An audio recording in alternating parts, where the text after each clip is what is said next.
Okay. And we are live from the actual location where today a meeting was held. Now you guys gotta love this, right? Congressman Robert Wexler, my congressman, who will never talk to me, will never appear on my show, even though I lived in his district. He refuses to come on. How many days is it now? I think it's 527 days. We have a clock on our website, so you can see just how many days since Congressman Wexler has declined to appear on a show of the only radio talk show host in America who actually lives in his district, unlike Congressman Wexler, who actually lives in Maryland. I actually live in Coconut Creek, where he is the congressperson. That's all right. Notwithstanding, I got my ticket to come today, even though I didn't understand why a constituent would need a ticket to have an opportunity to hear her congressman, who has sent out a press release saying that he doesn't really care what anybody thinks. He's voting for this health care reform. He's for a single-payer system. He's unabashed about it. You know, he's the fire-breathing liberal, as he likes to describe himself. The only problem is he's scared of a little girl. It kind of makes you look weak when you call yourself the fire-breathing liberal and refuse to go on the Joyce Kaufman show. Congressman Wexler and I are, if nothing else, equally matched. Well, never mind. I shouldn't have said that, because every time I've talked to Congressman Wexler in the past, it's like doing battle with an unarmed person. So it's never really fair. I don't blame him for not wanting to come on the program.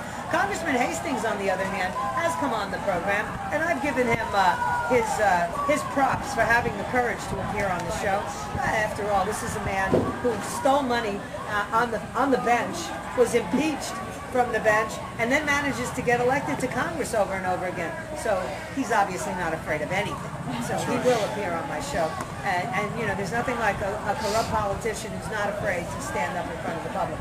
So Congressman Hastings makes a telephone call last night to the Broward County School Board, apparently, and to Ely High School, and provides a marching band to counter any demonstrators that are here. That way, they'll be drowned out, including the Joyce Kaufman show, will be drowned out by the marching band, who, thank goodness, have been put back on taxpayer-funded school buses and returned to yet a different county where they reside currently. What was interesting to me was the fact that these children were clothed in Obama t-shirts.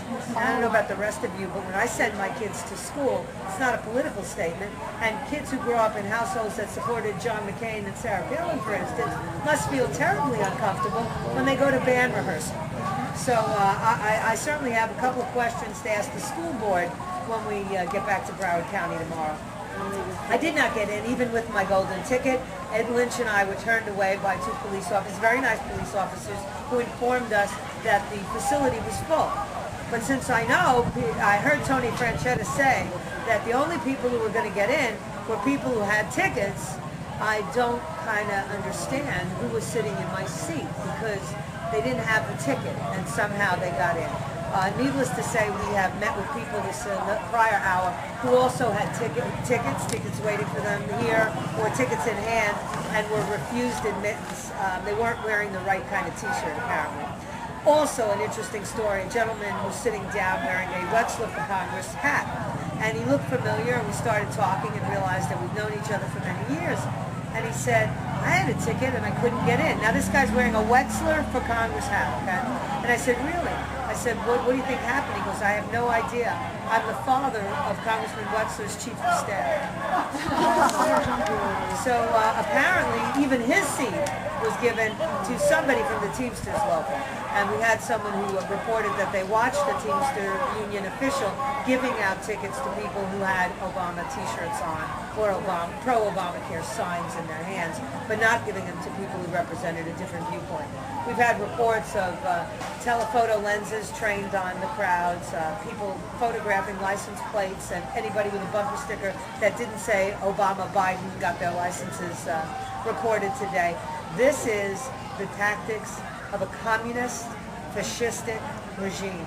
Never before in the history of America have dissidents been targeted as openly as this. Now, believe me, back in the late 60s and early 70s was when I was part of the anti-establishment protesting crowd. We know the FBI were following us, but not quite so arrogantly. As a matter of fact, they infiltrated through people in organizations, and you would find out later that a guy you were friendly with was actually an agent and had recorded information about you. But they certainly weren't taking photographs unless they had those little Get Smart cameras, which back in that day I don't think they were giving their agents. So it's taken on a whole new air here, my friends. We are no longer suspicious that they're watching us. We don't have to be suspicious that they're recording our email addresses.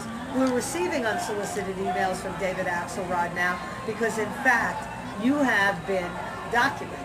Whether it's visiting websites, whether it's going to rallies or tea parties, somewhere along the line, information about you is being captured and disseminated to this administration.